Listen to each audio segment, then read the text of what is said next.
Hello everyone, स्वागत है आप सभी का फिजियो चंचल के इस लेक्चर वीडियो में। ये मेरा पैथोलॉजी का सबसे पहला लेक्चर वीडियो है, जहां आज हम लोग पढ़ने वाले हैं इन्फ्लामेशन। सो इन्फ्लामेशन नाम सुनते ही सबसे पहले हमें क्या याद आता है? रेडनेस, स्वेलिंग, हीट और पेन। लेकिन इन्फ्लामेशन सिर्फ इतना ही नहीं है। आज के लेक्चर में हम बिल्कुल बेसिक से समझेंगे इन्फ्लामेशन होता क्या है, इसके कॉजेस क्या है, इसकी साइंस क्या है, एक्यूट और क्रोनिक इन्फ्लामेशन क्या होता है, और सबसे इंपॉर्टेंट जो हम आज इस लेक्चर वीडियो में देखने वाले हैं वो है एक्यूट इन्फ्लामेशन। एक्यूट इन्फ्लामेशन में ब्लड वेसल्स और डब्ल्यूबीसी के साथ एग्जैक्टली क्या होता है। सो चलिए स्टार्ट करते हैं। सबसे पहले इन्फ्लामेशन।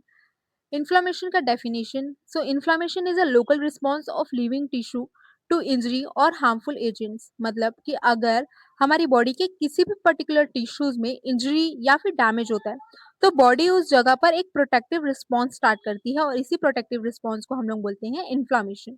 मतलब कि सपोज करते हैं अगर आपके हाथ में चोट लग गई है, वहां पे डैमेज हुआ है, तो कुछ तो करना पड़ेगा। तो बॉडी उस पर्टिकुलर एरिया में क्या करती है? ब्लड फ्लो बढ़ा देती है, ब्लड वेसल्स में चेंजेस होंगे और डब्ल्यूबीसी इंजरी वाली जगह पर आएगा, और वहां पर वो जाकर के जो भी इंजरियस एजेंट है, मतलब जिसकी वजह से वहां पे इंजरी हुई है, उसको रिमूव करेगा, और जो डैमेज टिश्यू है उसको वो रिपेयर करेगा। ठीक है। अब इन्फ्लेमेशन होता किसके किसके वजह से है? सो इसके बहुत सारे अलग अलग डिफरेंट डिफरेंट कॉजेस होते हैं। सो इन्फ्लेमेशन बहुत सारी चीज़ों की वजह से हो सकता है। पहला तो होता है इन्फेक्शियस एजेंट, जैसे कि अगर आपकी बॉडी में कोई कुछ भी बैक्टीरिया, वायरस, फंगी या फिर पैरासाइट्स, कोई भी माइक्रो ऑर्गेनिज्म बॉडी आपकी बॉडी के अंदर पे एंटर करती है, तो वहां पर इन्फ्लेमेशन स्टार्ट हो सकता है। कोई भी इम्यूनोलॉजिकल एजेंट्स, यानी कि बॉडी का इम्यून सिस्टम, जैसे कि एंटीजन हो गया, एंटीबॉडी रिएक्शंस हो गए, या फिर हाइपर सेंसिटिविटी रिएक्शन। तो कभी कभी बॉडी का इम्यून सिस्टम क्या करता है ना, किसी सब्सटेंस के अगेंस्ट रिएक्शन करता है और इन्फ्लेमेशन डेवलप कर देता है। कोई भी फिजिकल एजेंट्स, जैसे कि हीट, कोल्ड, रेडिएशन, या उन्हें आपका हाथ गलती से जल गया है, या फिर ठंड में बहुत ज्यादा कोई इंजरी हो गई है, या फिर किसी रेडिएशन की वजह से आपके टिश्यू डैमेज हुए हैं। केमिकल एजेंट्स, जैसे कि ऑर्गेनिक पॉइजन, इनऑर्गेनिक पॉइजन, वे ये सारे क्या करते हैं? टिश्यू को डैमेज कर देते हैं और इन्फ्लेमेशन प्रोड्यूस करते हैं।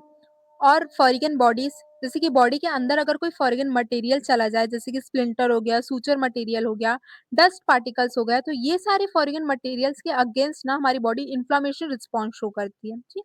तो ये सारे हमारे कॉजेस हो गए। अब अगर आपकी बॉडी पे इन्फ्लेमेशन हुआ है तो कुछ ना कुछ तो मतलब ऐसे सिम्टम साइंस आपको दिखेंगे, जिसकी वजह से हमें पता चलेगा कि इन्फ्लेमेशन हो रहा है। तो यहाँ पर ना इन्फ्लेमेशन के 5 क्लासिकल साइंस होते हैं। सबसे पहला आता है रूबर। रूबर यानी कि रेडनेस। जैसे ही इन्फ्लेमेशन होता है ना, तो उस इन्फ्लेम्ड एरिया में क्या होता है? हमारा ब्लड फ्लो इंक्रीज हो जाता है, और जैसे ही ब्लड फ्लो इंक्रीज होता है तो वो एरिया जो होता है ना हमारा रेड दिखने लगता है। सेकेंड आता है ट्यूमर यानी कि स्वेलिंग। ट्यूमर में क्या होता है? ब्लड वेसल्स से फ्लूइड जो है वो बाहर टिश्यू में आ जाता है, और इसी की वजह से क्या होता है? जो फ्लूइड होता है ना वो टिश्यू में जाके एकोमोडेट हो जाता है, जिसकी वजह से स्वेलिंग या फिर इडीमा हो जाता है। रहता है कैलर। कैलर मतलब हीट, यानी कि जो भी हमारा इन्फ्लेम्ड एरिया है वहां पर ब्लड फ्लो इंक्रीज होगा, और ब्लड फ्लो इंक्रीज होने की वजह से वो जो रिलेटिवली एरिया है वो वार्म हो जाती है, इसलिए वहां पर हम लोग को हीट, थोड़ा सा गर्म लगता है छूने पे। देन आता है डॉलर यानी कि पेन। इन्फ्लेमेटरी मेडिएटर्स क्या करते हैं? पेन रिसेप्टर को स्टिमुलेट कर देते हैं, इसलिए वहां पर पेन होता है।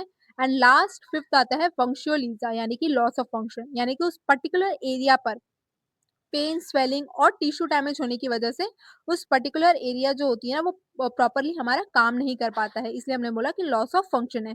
तो ये 5 साइंस जो होती है, क्लासिकल साइंस, वो हमें दिखता है जब किसी पर्सन पे के बॉडी में इन्फ्लामेशन होता है। अब हमारा जो इन्फ्लामेशन है वो बेसिकली 2 टाइप्स का होता है। एक तो होता है एक्यूट इन्फ्लामेशन, दूसरा होता है chronic inflammation. Acute inflammation, acute inflammation का मतलब होता है कि आपको अभी चोट लगी है और आपकी बॉडी तुरंत विद इन 30 मिनट्स के अंदर अंदर में वो रिस्पॉन्स शो कर रही है। ठीक है। तो एक्यूट इन्फ्लामेशन क्या है? Rapid response to the injury. बहुत रैपिडली वो आपको रिस्पॉन्स शो करेगी। इंजरी होने के बाद बॉडी का रिस्पॉन्स क्विकली स्टार्ट हो जाता है। Acute inflammation is generally short duration का होता है, 30 मिनट्स तक का ही होता है। जैसे ही आपको चोट लगा वो तुरंत आपका बॉडी जो है वो रिस्पॉन्स करना शुरू कर देगा। रैपिडली डेवलप जो हो जाता है, और यूजुअली जो एक्यूट इन्फ्लेमेशन होते हैं वहां पर आपको न्यूट्रोफिल्स प्रोमिनेंट मिलेंगे। ठीक है। तो सिंपली एग्जांपल में बोलूँ कि आपको अगर कट लग गया, तो कट लगने की कुछ देर में ही आपको वहाँ पर रेडनेस, स्वेलिंग और पेन आना शुरू हो जाएगा और वो बहुत जल्दी हील भी हो जाएगा, ठीक है? बट क्रोनिक इन्फ्लेमेशन में क्या होता है? क्रोनिक इन्फ्लेमेशन जो होता है वो लॉन्ग ड्यूरेशन का होता है। ये आपको एकदम क्विकली नहीं दिखेगा। मतलब आपको आज चोट लगी तो आपको आज नहीं पता चलेगा। हो सकता है कि वो कुछ अंदरूनी चोट हो जो आपको बहुत लंबे समय के बाद पता चले, दर्द हो तब आपको पता चले, ठीक है? ये वीक्स, मंथ्स या फिर इवन लॉन्ग ड्यूरेशन यानी कि साल तक में भी हो सकता है, सालों बाद भी ये चीज़ें पता चलती है, इसलिए हम इसको बोलते हैं क्रोनिक इन्फ्लेमेशन, ठीक है? एक्यूट इन्फ्लेमेशन में तो जो प्रीडोमिनेंट था वो न्यूट्रोफिल्स था, बट क्रोनिक इन्फ्लेमेशन में जो होते हैं वो मोनोन्यूक्लियर सेल्स होते हैं, जैसे कि मैक्रोफेजेस और लिम्फोसाइट्स इंपॉर्टेंट्स होते हैं, ठीक है? और क्या बोलते हैं, ग्रैनुलोमेटस इन्फ्लेमेशन भी क्रोनिक इन्फ्लेमेशन का ही एक इंपॉर्टेंट पैटर्न है। सो बेसिक डिफरेंस क्या हुआ, जो एक्यूट इन्फ्लेमेशन है वो फास्ट होता है और शॉर्ट ड्यूरेशन के लिए होता है, ठीक है? बहुत मतलब जल्दी ही रैपिडली आपको रिस्पॉन्स शो करेगा और बहुत कम समय के लिए ही, मतलब कम ही समय पर वो आपके जो टिश्यू डैमेज है उसको रिपेयर कर देगा। बट जो क्रोनिक इन्फ्लेमेशन होता है वो क्या करता है, धीरे-धीरे डेवलप्ड होगा आपकी बॉडी में, बहुत धीरे डेवलप्ड होगा और बहुत लंबे ड्यूरेशन के लिए रहेगा, बहुत लंबे टाइम तक के रहेगा। ठीक है? नाउ अब हमारा जो इस लेक्चर वीडियो का मेन टॉपिक है वो हम स्टार्ट करते हैं, that is acute inflammation. So acute inflammation में बेसिकली होता क्या है, तो एक्यूट इन्फ्लेमेशन में दो इवेंट्स बहुत इंपॉर्टेंटली होते हैं। सबसे पहला इवेंट होता है वेस्कुलर इवेंट, फिर आता है सेल्यूलर इवेंट। मतलब वेस्कुलर इवेंट्स यानी कि ब्लड वेसल्स में चेंजेस आती है, और साथ ही साथ में सेलुलर इवेंट्स यानी कि डब्ल्यूबीसी के साथ में क्या होता है, मतलब उसके जो सेल्स होते हैं ना, जितना भी आरबीसी हो गया, डब्ल्यूबीसी हो गया, प्लाज्मा प्रोटीन्स हो गए, ये सारी जो चीजें हैं ना, इनके अंदर चेंजेस आती है, दोनों ही साथ में ही होता है। बट हम पढ़ने के लिए दोनों को अलग-अलग पढ़ते हैं। एक बारी हम वेसल्स में देखते हैं कि वेसल्स में क्या-क्या चेंजेस आ रही है, फिर उसके बाद हम सेल्स में देखते हैं कि सेल्स में क्या-क्या चेंजेस आती है। तो सबसे पहले हम देखते हैं वेस्कुलर इवेंट्स। सो एक्यूट इन्फ्लेमेशन में सबसे पहले ब्लड वेसल्स में चेंजेस होना स्टार्ट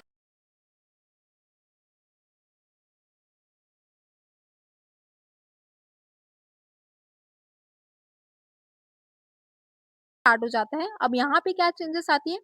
यहाँ पे हमारा चेंजेस आता है हीमोडायनामिक चेंजेस। इसमें हम जो बोलते हैं उसको हीमोडायनामिक चेंजेस बोलते हैं, यानी कि ब्लड फ्लो और वेस्कुलर कैलिब्रेज में चेंजेस आती है और इंक्रीज हो जाती है वेस्कुलर परमिबिलिटी। इसका जो हॉलमार्क फीचर होता है ना, that is increase vascular permeability. मतलब देखो, नॉर्मली हमारा जो ब्लड वेसल्स क्या होता है पता है, वो ना एक बैरियर की तरह रहता है। वो किसी भी चीज को अपना लीक नहीं होने देता, चाहे वो आरबीसी हो, चाहे वो डब्ल्यूबीसी हो, या आपके प्लाज्मा प्रोटीन्स हो, इन सारी चीजों को वो लीक नहीं होने देता है। बट जब आपकी बॉडी में उस पर्टिकुलर एरिया पर इन्फ्लेमेशन होता है ना, तो क्या होता है, वेस्कुलर परमेबिलिटी बढ़ जाती है। मतलब कि वो वेसल्स जो होती है ना, वो लीक, मतलब अभी तक तो वो लीक नहीं हो रहा था, बट अब वहां से जो है प्लाज्मा प्रोटीन्स हो गए या डब्ल्यूबीसी है ना, वो लीक होना शुरू हो जाता है, वो ब्लड वेसल से निकल करके टिश्यूज में आ जाता है।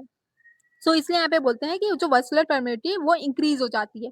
तभी तो जब डब्ल्यूबीसी बाहर आएगा, आपके वो टिश्यू में पहुंचेगा जो जगह अफेक्टेड हुआ है, तब जाकर के वो उसको ठीक करेगा, ठीक है? तो इस तरीके से ये पूरा प्रोसेस चलता है।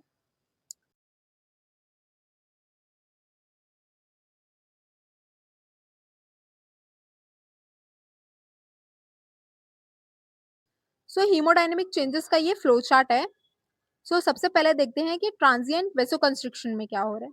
देखो, जैसे ही इन्फ्लेमेशन हुआ, इंजरी के इमीडिएट बाद ब्लड वेसल्स में एक वेरी शॉर्ट वेसो कंस्ट्रिक्शन होता है। मतलब कि ज्यादातर ये आर्टरीज में ही होता है, 3 से 5 सेकंड का वेसो कंस्ट्रिक्शन होते हैं, ठीक है? यहाँ पे यानी कि हमारा जो ब्लड वेसल्स है वो टेम्पररी नैरो हो जाता है। ये रिस्पॉन्स जनरली बहुत शॉर्ट ड्यूरेशन का ही होता है, इसलिए इसमें ज्यादा कुछ नहीं होता है। जैसे ही वेसो कंस्ट्रिक्शन हुआ, 2 से 3 से 5 सेकंड का वेसो कंस्ट्रिक्शन होता है, उसके बाद में आता है हमारा दूसरा वेसोडाइलेशन। वेसोडाइलेशन में क्या होता है, अब जो ब्लड वेसल जो कंस्ट्रिक्ट हुआ था, अब वो ब्लड वेसल्स क्या होती है, हमारा डायलेट करना स्टार्ट हो जाती है। स्पेशली हमारी आर्टरीज, वो क्या करती है, हम क्या डायलेट होना स्टार्ट कर देती है। जैसे ही हमारी जो आर्टरीज है वो डायलेट होती है, तो क्या होता है, वहां पे जो ब्लड फ्लो है, ब्लड फ्लो इंक्रीज हो जाता है। जैसे ही ब्लड फ्लो इंक्रीज हुआ, तो हमने साइंस में जो 5 क्लासिकल साइंस थी वो पढ़ा था, जैसे ही ब्लड फ्लो इंक्रीज होता है तो क्या होता है, सबसे पहले रेडनेस आता है और रेडनेस आने की वजह से हीट प्रोड्यूस होता है वहां पे, ठीक है। तो वेसोडाइलेशन हुआ, वेसोडाइलेशन की वजह से क्या हुआ, ब्लड फ्लो इंक्रीज हुआ और उस ब्लड फ्लो इंक्रीज होने की वजह से वो जो पर्टिकुलर एरिया है वहां पर रेडनेस और आपको हल्का हल्का सा हीट मिलने लगा। थर्ड आता है इंक्रीज वास्कुलर परमेबिलिटी। पहले वेसोकंस्ट्रिक्शन हुआ, फिर उसके बाद वेसोडाइलेशन हुआ, उसके बाद अब जो वेसोडाइलेशन हुआ है उसकी वजह से क्या हुआ, वेसल्स की परमेबिलिटी बढ़ गई है। वेसल्स की परमेबिलिटी बढ़ गई है, मैंने पहले ही बताया आपको कि जो हमारा नॉर्मल ब्लड वेसल्स होता है वो एक बैरियर की तरह काम करता है। वो हमारे आरबीसी हो गया, हमारे फ्लूइड्स हो गया, हमारे प्लाज्मा प्रोटीन्स हो गया, हमारा डब्ल्यूबीसी हो गया, ये सारी चीजों को वो बाहर आने नहीं देती है। बट इन्फ्लामेशन होने की वजह से जो बैरियर होता है वो लीकी हो जाता है। तो क्या होता है, यहाँ पर जो फ्लूइड्स और प्लाज्मा प्रोटीन्स है वो ब्लड वेसल्स के बाहर आना शुरू हो जाता है, ठीक है। जैसे ही वो ब्लड वेसल्स के बाहर आता है तो कहाँ जाता है, ब्लड वेसल से निकल करके वो टिश्यू में कलेक्ट होने स्टार्ट हो जाता है, ठीक है। ब्लड वेसल से निकल करके वो टिश्यू में कलेक्ट हो जाना आने लग जाता है। तो और यही आने की वजह से, मतलब वो जो ब्लड वेसल से निकल करके जो टिश्यू में आ रहा है ना, उसी के वजह से हमारी बॉडी में इडिमा होता है या फिर स्वेलिंग्स होती है। इडिमा या स्वेलिंग, इडिमा का क्या मतलब होता है, जो फ्लूइड है टिश्यू में, जो फ्लूइड है उसका एकमेंडेशन हो जाना, उसको हम लोग बोलते हैं इडिमा। तो क्यों हो रहा है, आप लोगों को समझ में आ गया ना इडिमा। अब हमारा जो ये वास्कुलर परमेबिलिटी बढ़ रहा है, इसके पीछे के क्या क्या कारण से। तो सबसे पहला तो इस हिस्टामिन, हिस्टामिन क्या करता है, ये ना एंडोथेलियल सेल्स को कॉन्ट्रैक्ट करवा सकता है। ये सेल्स के बीच गैप्स क्रिएट करता है और ये गैप्स क्रिएट करने की वजह से क्या होता है, फ्लूइड बाहर आने लग जाता है। तो फ्लूइड बाहर आता है तो अल्टीमेटली वो इडिमा कॉज कर देता है। दूसरा एंडोथेलियल सेल रिट्रैक्शन, यानी कि कुछ साइटोकाइंस जैसे कि इंटरल्यूकिन 1 और टीएनएफ, ये क्या करते हैं, ये एंडोथेलियल सेल्स में चेंजेस क्रिएट करते हैं और जैसे ही ये चेंजेस क्रिएट करते हैं तो जो हमारा वेसल्स है उसकी परमेबिलिटी इंक्रीज हो जाती है। अब हो सकता है शायद हमारे जो ब्लड वेसल्स है उसमें डायरेक्टली इंजरी हुई हो। तो अगर इंजरी डायरेक्टली ब्लड वेसल्स के एंडोथेलियल सेल्स को डैमेज कर दे तो वहां पे वेस्कुलर लीकेज हो सकता है। और यहाँ पे ल्यूकोसाइट्स मीडिएटेड एंडोथेलियल इंजरी, मतलब कि इन्फ्लेमेटरी सेल पर ल्यूकोसाइट्स एक्टिवेट हो जाते हैं। तो इनके प्रोडक्ट्स क्या करते हैं, एंडोथेलियल सेल्स को डैमेज कर देते हैं, जिसकी वजह से हमारा जो वेसल है वो और लीकी हो जाता है। तो और वहां से जितने भी प्रोडक्ट्स है वो बाहर टिश्यू में लीक होना स्टार्ट हो जाता है। और leakage from new blood vessels, जो भी ब्लड वेसल्स नई नई बनी हुई होती है ना, वो बहुत ज्यादा ही परमिएबल होती है, ठीक है। तो इसलिए वहां पे जो है फ्लूइड लीक हो जाता है। तो ये कारण है जिसकी वजह से जो वेस्कुलर परमेबिलिटी है वो बढ़ जाता है। ना फोर्थ स्टेप आता है स्टासिस। स्टासिस का मतलब होता है जब कभी भी हमारी वेस्कुलर परमेबिलिटी बढ़ती है, ठीक है। तो बढ़ने की वजह से क्या होता है, जो ब्लड वेसल्स है वहां से फ्लूइड बाहर निकलना स्टार्ट हो जाता है। तो जैसे ही वेसल्स के अंदर फ्लूइड कम हो जाता है, अब सारा फ्लूइड तो बाहर निकल गया ना, तो वेसल्स के अंदर फ्लूइड कम हो गया और वेसल्स के अंदर फ्लूइड कम हुआ तो क्या होगा, आरबीसी जो है, देखो निकलता क्या क्या बाहर है, प्लाज्मा प्रोटीन्स निकल सकते हैं, फ्लूइड निकल सकता है और डब्ल्यूबीसी निकल जाता है, पर आरबीसी मोस्ट कॉमनली नहीं निकलते, थोड़े बहुत निकलते हैं। तो आरबीसी क्या होती है, अब वेसल्स में ज्यादातर आरबीसी ही बच गई, तो आरबीसी क्या होती है, कंसंट्रेटेड हो जाना स्टार्ट हो जाती है। और जैसे ही वो कंसंट्रेटेड होती है तो ब्लड हमारा जो होता है थिक हो जाता है और थिक होने की वजह से फिर स्लो मूविंग होता है, फिर वो धीरे धीरे धीरे धीरे बहता रहता है। तो इसी जो ब्लड का जो बहना जो धीरे हो गया है, मतलब स्लो ब्लड फ्लो हो गया है, इसी को हम लोग बोलते हैं स्टेसिस। तो आप लोगों को पूरा स्टेप समझ में आ रहा है ना, ये जो हमारा फ्लो चार्ट था वो समझ में आ रहा होगा। पहले क्या हुआ, पहले ट्रांजिट वेसो कंस्ट्रिक्शन हुआ, थोड़े समय के लिए वेसो कंस्ट्रिक्शन हुआ। वेसो कंस्ट्रिक्शन होने के बाद में क्या हुआ, वेसो डायलेशन हुआ। वेसो डायलेशन होने की वजह से क्या हुआ, ब्लड फ्लो इंक्रीज हुआ। ब्लड फ्लो इंक्रीज होने की वजह से वेस्कुलर परमेबिलिटी बढ़ी। वेस्कुलर परमेबिलिटी बढ़ी तो बहुत सारा फ्लूइड जो है वो लॉस हो गया। फ्लूइड लॉस फ्रॉम माइक्रोवेस्कुलेचर, माइक्रोवेस्कुलेचर में छोटे छोटे वेसल्स से फ्लूइड लॉस होना स्टार्ट हो गया। जैसे ही फ्लूइड लॉस होना स्टार्ट हुआ, यानी कि वेसल्स से बाहर जाना स्टार्ट हुआ, तो आरबीसी का कंसंट्रेशन ब्लड वेसल्स के अंदर बढ़ गया। जैसे ही बढ़ा तो हमारा ब्लड फ्लो कम हो गया, ब्लड फ्लो कम हुआ तो वहां पे स्टेसिस हो गया, ठीक है। तो ये पूरा स्टेप था हमारा वेसल्स का, यहाँ पे हमारे वेसल्स में क्या क्या स्टेप्स हुए, ठीक है।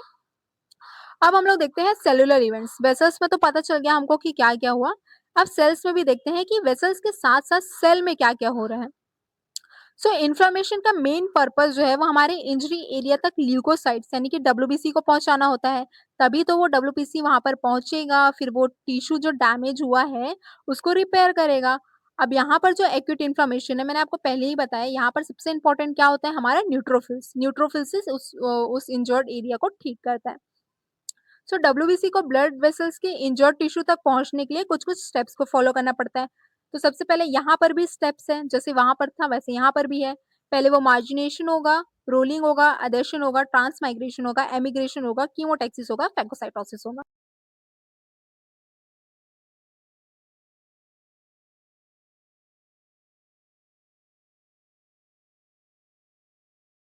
सो क्या होता है ये सब, चलो देखते हैं।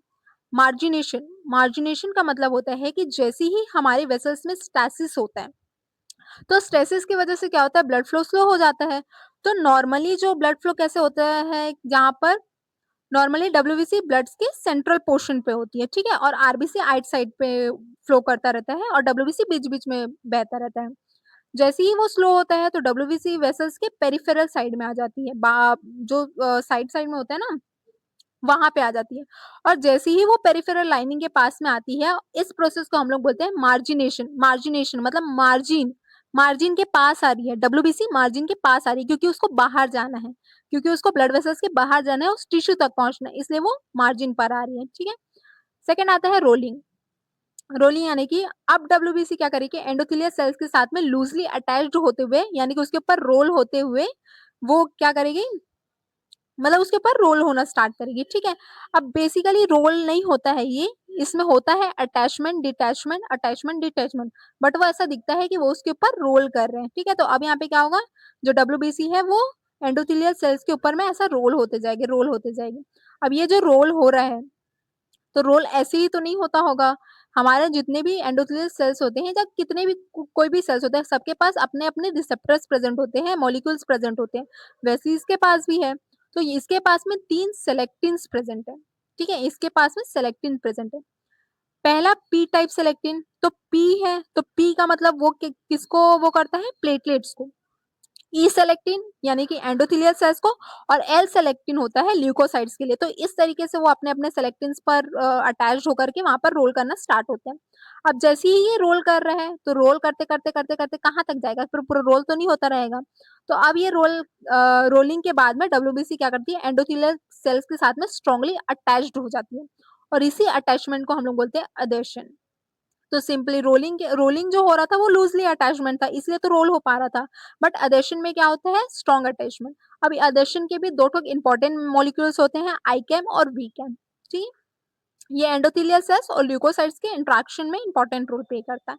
नाउ फोर्थ स्टेप आता है हमारा ट्रांसमाइग्रेशन। ट्रांसमाइग्रेशन क्या होता है, अब देखो डब्ल्यूबीसी ब्लड ब्लड वेसल्स के अंदर, मतलब डब्ल्यूबीसी को क्या करना है, डब्ल्यूबीसी को ब्लड वेसल से बाहर जाना है, ठीक है। तो डब्ल्यूबीसी क्या करता है, एंडोथेलियल सेल्स के बीच के गैप से स्क्वीज करके वेसल्स के बाहर निकल जाता है। हमने जब वेस्कुलर इवेंट्स पढ़ रहे थे तब देखा था ना कि क्या बोलते हैं, उसकी परमिबिलिटी बढ़ जाती है, तो परमिबिलिटी बढ़ने की वजह से जितने भी प्लाज्मा प्रोटीन्स हो गया, डब्ल्यूबीसी हो गए, ल्यूकोसाइट्स हो गए, या फिर फ्लूइड हो गया, वो क्या करता है, वो ब्लड वेसल से बाहर आता है, ठीक है। तो ट्रांसमाइग्रेशन में वही हो रहा है, जो डब्ल्यूबीसी है वो वेसल से निकल करके अब बाहर आना चाहते हैं, इसी प्रोसेस को हम लोग बोलते हैं ट्रांसमाइग्रेशन, ठीक है। अब यहाँ पे ये निकल तो गया, ठीक है, चलो माना निकल गया। अब निकल के जाएगा कहाँ, जाएगा ये हमारे इंटरस्टिशियल टिश्यू में। ट्रांसमाइग्रेशन के बाद में ल्यूकोसाइट ब्लड वेसल से बाहर आता है, कहाँ आता है, इंटरस्टिशियल टिश्यू में। इसी मूवमेंट को हम लोग बोलते हैं एमिग्रेशन, ठीक है। ट्रांसमाइग्रेशन क्या है, ये वेसल्स वॉल को क्रॉस करना, जो क्रॉस कर रहा है, ठीक है, इस प्रोसेस को हम लोग बोलते हैं ट्रांसमाइग्रेशन।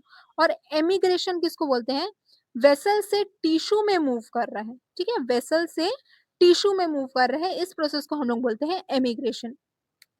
अब ये बाहर तो निकल गया, अब बाहर निकल के चलो उसको जहाँ पे पहुंचना था इंटरस्टिशियल टिश्यू में, वहां पर वो पहुंच गया। अब यहाँ पे आके करेगा क्या, अब उसको आगे का रास्ता कौन दिखाएगा, अब इसको आगे का रास्ता दिखाने के लिए प्रेजेंट होते हैं कुछ केमिकल सब्सटेंस, और इसी केमिकल सब्सटेंस की तरफ में हमारा डब्ल्यूबीसी अट्रैक्ट होता जाता है। और ये जो अट्रैक्ट हो रहा है ना, केमिकल सब्सटेंस की तरफ जो अट्रैक्ट होकर के वो उसके पीछे पीछे पीछे पीछे जा रहा है कि आ भैया मैं तुझे रास्ता दिखाता हूँ, इस प्रोसेस को हम लोग बोलते हैं कीमोटैक्सिस। इस प्रोसेस को हम लोग बोलते हैं कीमोटैक्सिस। तो क्या करता है अब मतलब ये बाहर तो आ गया, अब बाहर आने के बाद में जो भी इंजर्ड एरिया है ना, वो केमिकल सब्सटेंस रिलीज़ करती है और उसी केमिकल सब्सटेंस के पीछे-पीछे को उसको फ़ॉलो करते-करते हमारा डब्ल्यूबीसी है, इंजर्ड एरिया के पास पहुँच जाता है, ठीक है? इसी प्रोसेस को हम लोग बोल रहे हैं कीमोटैक्सिस। अब ये पहुँच गया, जो भी केमिकल सब्सटेंस उन लोगों ने रिलीज़ किया था, उसके पीछे-पीछे चलते-चलते ये पहुँच गया। अब जैसे ही वो वहाँ पहुँचा, तो अब क्या करेगा वहाँ पे जितनी भी हार्मफुल एजेंट्स जो भी प्रेज़ेंट है, उनको एंगल्फ करेगा, खा जाएगा और खा कर के खत्म कर देगा और जो डैमेज हो गया है टिश्यू उसको अब ये ठीक करेगा और इस पूरे प्रोसेस को हम लोग बोलते हैं फेगोसाइटोसिस। जो भी सेल्स है वो जितनी भी सॉरी हार्मफुल एजेंट जो वहाँ पे प्रेज़ेंट है, जिसकी वजह से इन्फ्लेमेशन हुआ है, उन सारी चीज़ों को खा कर के खत्म कर देगा और जो भी हमारा जो डैमेज हो गया है टिश्यू उसको रिपेयर करने में हेल्प करेगा। ठीक है? तो सबसे पहले क्या हुआ? सबसे पहले हमारा जो है मार्जिनेशन हुआ यानी कि डब्ल्यूबीसी वॉल्स के पास में आई, उसके बाद रोल किया, उसके ऊपर में रोल की, उसके बाद में जाकर के उसके पास चिपक गई, चिपकने के बाद में हमारे वेसल्स में स्पेस क्रिएट हुआ, उसके बाद ट्रांसमाइग्रेशन हुआ यानी कि वेसल्स वॉल को क्रॉस किया उसने, क्रॉस करके वो टिश्यू में चला गया और टिश्यू में जाने के बाद में वो कीमोटैक्सिस यानी कि केमिकल सब्सटेंस को फॉलो करते जो भी इंजर्ड एरिया है वहाँ पहुँच गया और वहाँ जाकर के उसने फेगोसाइटोसिस कर दिया। सो ये पूरा प्रोसेस है होता है हमारे एक्यूट इन्फ्लेमेशन में। सो अगर आप लोगों को ये पूरा लेक्चर वीडियो समझ में आया है एक्यूट इन्फ्लेमेशन का पूरा वेस्कुलर इवेंट, सेलुलर इवेंट तो लाइक करना, फॉलो करना। Thank you.